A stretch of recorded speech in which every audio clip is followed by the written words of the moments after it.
Sadio Mané Abdoulaye Mbow Sadio Mané bu ñuy wax critique yi le plus souvent ay journalistes ak yooyu ñooy toog dinaan jeexal nag rendement ak yeneen alors que gis nañ fi Messi gis nañ fi ba tey Cristiano Ronaldo âge yu ñu am njëriñ bi ñu am ci terrain Sadio Mané ko ëpp. mais waxuma la sax Chris ak Sadio ki ñu koy waxee ak Messi il y a d'autres joueurs en Afrique yoo xam ne c'est des seniors dans leur équipe nationale te pourtant considération bu ñuy am jàpp naa ni moom la ñu wéy di am xam nga ñun Sénégal dañoo gaaw yóbbu nit retraite Sénégal da ngay seetaan espoir ñu def prouesse ñu ne ñii saa ñoo la ñu war a yóbbu équipe nationale. Le football ne marche pas comme ça le football c'est pas véritablement une approche boo xam ne c'est pas dose homéopathique ngay defaree li nga xamu di kii bi ni ñu ko waxatee révolution équipe bi. ndànk-ndànk la waaye doo ñëw rek changer Sadio encore une fois Pape Matar. kuy seetaan championnat Arabie Saoudite. c'est un championnat très relevé. avec des joueurs yoo xam ne Pape Matar aujourd'hui ku si nekk am nga place en Europe et quel que soit pareil championnat bi mu nekk en Europe. di nga nekk titulaire ci sa club. Sadio Mané di football Al Nassr di fa nekk meilleur kii ñu ko wax ñu koy fal meilleur joueur ci match Pape Matar muy def ay passes décisives pour Chris yu bari di dugal ay buts yu d'anthologie kooku nga ne pare na. je dis encore une fois ñun dañoo teel a gaaw yóbbu gis nga Pape Matar le football en Afrique bokkul ak football bi booy football en Europe bokkul. tey jii nii bu ñu demoon Coupe d'Afrique nga saraan benn match wala ñaari match Sadio Mané nga dem Coupe du Monde amaana nga saraan ñaari match Sadio Mané di nga gis différence bi am parce que l'autre match les autres matchs sont beaucoup plus ouverts ñun suñu match yi en Afrique nawetaan la.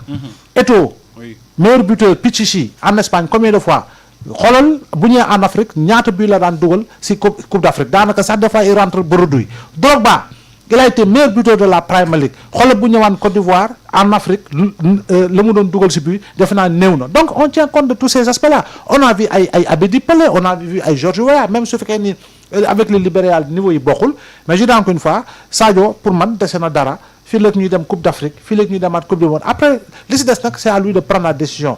Giroud dem na ba 38 ans daanaka woy di nekk meilleur buteur de l'histoire des buteurs véritablement France nga jëlee ko si ñoom Juste Fontaine Michel Platini et cetera Giroud ba avant ñu Mbappé di ñëw di war a battre record am jàpp naa ni ba âge boobu mi nga ca donc je dis à Sadio ngalaju Pape Matar bu des lucidité bu des si dernière passe lucidité devant les camps jàpp naa ni joueurs yooyu doo leen ñëw rek sacrifier leen comme ça sous le prétexte dafa màgget moom la ñu la wax si Ghana yaa ngi gis Ghana Everton. Oui, ngandam joueur. Ngandam joueur. Titulaire indiscutable. Jusqu'au moment où nous parlons. Après ñu bëgg ko yóbbu retraite. Il faut ñuy xoolaat bu baax li nga xam ne moo di football bañ a waxee ak passion mais di wax avec la raison bi nga xam ne moo war a mën a tabax football. alors bu ñu waxee bii yu bëri wax attaquant ñu am ci kenn koo xamante ni wax dëgg yàlla. club ak équipe nationale li muy rete bëri na trop di Nicolas Jackson tey jii moom bu ñu ko tegaatee partant dinañ xaar ci moom beneen taxawaay Ibrahima. ma bàyyi loolu ma bàyyi ko. waaw non oui c'est vrai que Nicolas jusqu'au moment où nous parlons il est critiqué. Oui. Chelsea. gis nga ko voilà a raison effectivement et pourtant c'est un superbe bon joueur xam nga Nicolas sax si wàllu boppam. boo koy xool profilam c'est pas l'attaquant de pointe en réalité. c'est-à-dire que c'est l'attaquant second attaquant bi nga xam ne il part toujours du côté gauche. comme fii Sadio du football pour véritablement mën a répliquer dugg dans l'axe mën a créer occasion pour mën a dugal but si la gën a efficace sax que buñ ko nekkee joueur en pointe mais malgré toutes les critiques boo xoolee 2 saisons yu mu mujjee football Chelsea en moyenne dina am 10 à 14 buts en moyenne dina am 8 passes 10 passes décisives en moyenne très sincèrement léegi dem na Bayern je pense que au côté des Harry Kane au côté de ay yeneen joueurs comme Gnabry ay Olysée et consorts avec la concurrence bi am foofu au niveau de Bayern je pense que war na mën a gën a liggéey li nga xamante ni efficacité devant les buts voilà man je me souviens des débuts de Benzema au Real li mu doon raté même à Lyon balaa muy quitter Lyon di dem Real li mu doon raté te Drogba wax na ko ne en réalité il y a des attaquants comme Nicolas mais avec le temps ils peuvent être très redoutables et je pense que bés bu commencer vivre le déclic gën a fort mentalement et je pense qu'il est fort mentalement war na mën a andil équipe nationale du Sénégal lu am solo parce que pour man le meilleur profil pour man d'attaquant bu ñu amagum équipe nationale Boulaye Dia la très sincèrement si nu muy décrocher ses appels but yu muy dugal et cetera pour man. C'est Boulaye Dia l'autre bi nga xam ne il est bon aussi c'est un bon joueur de tête mooy Habib Diallo c'est un bon joueur de tête et puis il est très efficace également devant les buts et je pense que loolu c'est un atout avec un Nicolas boo xam ne pour man su fekkee ni véritablement il arrive à sortir de sa coquille ba pare mën a football parce que il est fort dans ça des combinaisons à deux avec Elimane avec Ismaïla Sarr avec Sadio je pense que tey si véritablement def nañ ko partant il peut avoir ce qu'il faut pour marquer mais quand même na gën a travailler li nga xam ne moo di l'adresse devant les buts te loolu pas Matar ne def ne xool ñoom Christian yow 2 heures du matin mu jaral la ko guddi gi yëpp nga nekk si rak adresse devant les buts jàpp naa ne bu si gën a liggéey pour man il peut être un attaquant très redoutable si li nga xam ne mooy équipe nationale mais également Bayern il pourra saisir sa chance même su fekkee ne il peut pas être titulaire à tout le temps parce que Bayern tam y a le monstre Harry Kane quoi qu'on puisse dire mais combinaison yuy am entre moom ay ñoom Gnabry ay ñoom Olise et consorts je pense que il peut être dans ce lot là et puis andil dara son club mais andil dara également équipe nationale du Sénégal. Problème de lucidité souvent la ko ñenn ñi jàppee wala efficacité Ibrahima match bi passe rek amaan na jàkkaarloo góol bi dóor mu dal ci kaw góol bi xam na ko doon jéem a dribbler bal bi ñëw ci Ismaïla mu dugal ba tey ñu demal ci Abdoulaye. demal ci Georges non il faut Pape Matar xam nga supporters yi il faut que ñuy patient quoi. mais c'est pas parce que le gars il a fait un mauvais match que gars yi di ko wax lu nekk quoi. déet kii Georges. non déglu ma rek c'est pas parce que da nga def. dama lay fàttali rek Georges bu ñu tollee fii nii di xaar dernière journée bi. waaw match aller bi contre Congo dafa am ku jàkkaarloo camp yi moom kese camp yi doo ko ci poto bi. waaw mais yow mën nga am. boobu léegi yàgg na de. waaw léegi mën nga am benn jàkkaarloo gardien bi. doo bal bi si kawam et puis bon ça peut être un manque de lucidité. mais c'est pas une raison maintenant pour nga brûler le gars. Iliman Ndiaye a ngi nii amul lu ko gars yi doon wax fii si temps Aliou Cissé. Aliou kay moo ko doon kii. Aliou moo ko doon teg si baa bi donc ça veut dire que si Aliou bu ko doon teg si baa bi ça veut dire qu'il ne voyait pas son efficacité ou quelque chose comme ça. Aujourd'hui Pape Thiaw ñëw na wóolu ko di ko teg tout presque kii ba au point que analyste football yu bëri dañ jàpp que maintenant même c'est le dépositaire du jeu du Sénégal te pourtant c'est quelqu'un boo xam ne on le prenait pour vraiment koo xam ne daa war nag si tous si ban tous rek comme ni ko Aliou doon defee d'ailleurs donc je crois que Jackson il a encore du temps pour se refaire hein parfois xam nga loolu moom parfois ça arrive ce que tubaab di wax des jours sans. Pape Gueye c'est comme ça non Pape Gueye parfois ça lui arrive le jeune là comment il s'appelle encore là. Kanji. Non pas Bamba Gueye. attaquant Ismaïla Sarr par exemple Ismaïla Sarr ça aussi c'est un autre cas. parfois mu def benn match boo xam ne ñëppay naan kii jaratuñ muy ñëw. comme ce que les gens ont dit l'autre jour à propos de Jackson kii jaratul yàq paas. jartul ñu koy feel ay billets d'avion muy ñëw fii te pour un seul match parce que dafa même benn action bi nga raté rek nga ne non kii c'est pas la peine mais il faut que les gens soient encore beaucoup plus tolérants vis-à-vis des joueurs bu fekkoon ne chaque fois bi nga jàkkaarloo góol rek muy bii kon ça veut dire que keroog le match bu ñu door Soudan 5 on peut se retrouver avec 10 buts donc je crois que faut pas le brûler comme ça pour un seul match. nañ ko may chance rek on va voir maintenant ce qu'il va léegi on va voir aujourd'hui lu muy produire par rapport comparé ak lu mu produire ci match Soudan bi. mais est-ce que ak li mu produit ci match Soudan bi dina démarrer.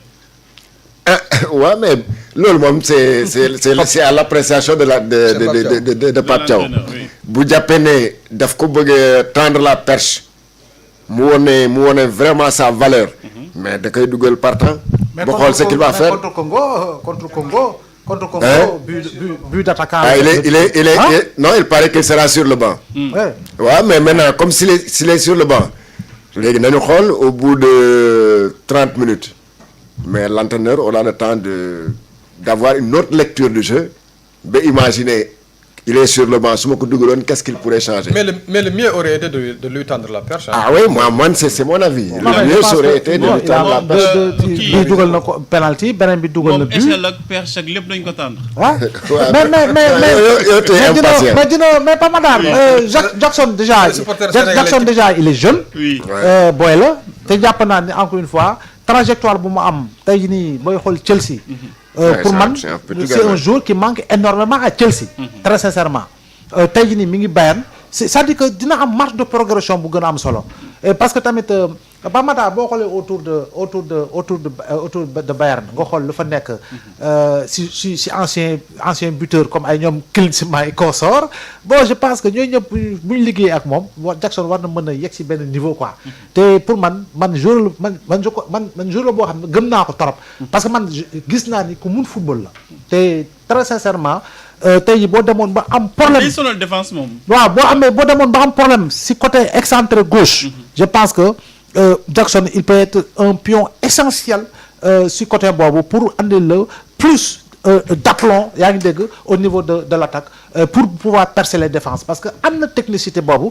te pour man suñ ko joxee gën a jox chance am fii la ñuy dem Coupe d'Afrique fii la ñuy dem Coupe du Monde avec progression bu ñuy xaar ci moom au niveau de Bayern man gëm naa ni war na gën a mën a dem quoi donc comptons sur tous les attaquants et puis ñi ngi xaarandi parce que Sénégal pas Matar gëj nañu am attaquant maanaam 9 profil 100% gëj nañu ko am. ci Demba Ba voilà gëj nañu ko am. parce que on a plus les profils comme ay Mamadou Niang et consorts. parce que joueur nga dégg un attaquant sénégalais qui fait partie des meilleurs buteurs dans un championnat xam nga gëj na am. tey jii nii Sadio Mané nga fi mujjee am mu am ay 22 buts en moyenne par saison mais pour nga gëj nañu am un attaquant boo xam ne effectivement da ngay gis ni kii il est prolifique en termes de but si li nga xam ne mooy kii c'est un maillon faible mais quand même on a pour l'essentiel une équipe boo xam ne tout le monde peut marquer te loolu également c'est essentiel dans le football moderne. Ibrahima RTS est-ce que jotul quand même ñuy reporter match ci wolof match bi ñu koy gën a seetaan waa Sénégal ñoom ñoo war a doon priorité ñu ñuy làqal nasaraan boo xamante ni la grande majorité dégguñu ko est-ce que jotul quand même ñu ñuy làqal suñu langue bi nga xamante ni jot na sëkk Pape jot na sëkk à ce que ñu reporte dans les langues nationales d'ailleurs la nature ayant horreur du vide je crois que liñ ko deful loolu moo tax li nga xam ne RFM mi ngi koy def moo am succès RFM effectivement il y a beaucoup de gens aujourd'hui dans les foyers ñoom dañuy seetaan image kii yi mais ñoom Malal Junior et autres là ñoom la ñuy teg di déglu donc pour simplement montrer la voie que ne RTS aussi war na opérer ces mutations la RTS de 2025 ne doit pas être la RTS de 1970 ou 1972 quand on lançait la télévision elle doit s'adapter et aujourd'hui je crois que la majorité de la population quand même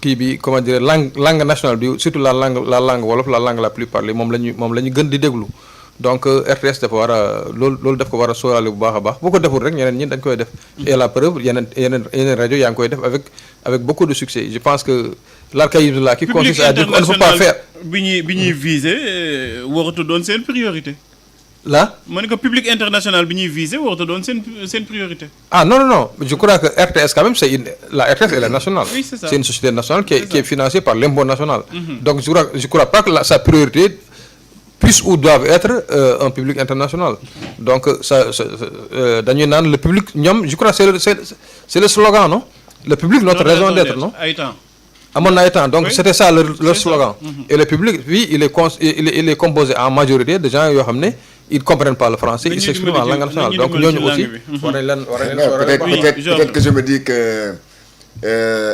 sunu gars yi nag RTS peut-être kii bi nu mu tudd sax la vocabulaire wolof bi la ñu xamagul quoi vocabulaire ñu jël ñu ko xam ñu ngi ci réew mi bëri nañ ci boxlo làmb jaa ngi nii oui waaw parce que xam nga pour ngeen wax ne excentré gauche si wolof dina xaw a jafe de wax ko si tubaab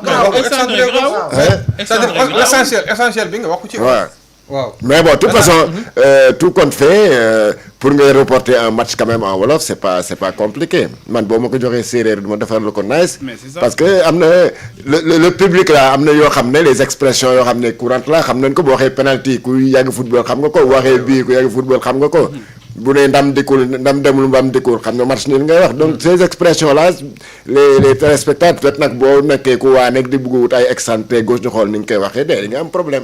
day compliqué sax parce que sa public bi duñu xam sax. ñu tëj pronostic ñu tëj score. 8-0 de. mi ngi si man gis naa ko. Jean Sekali.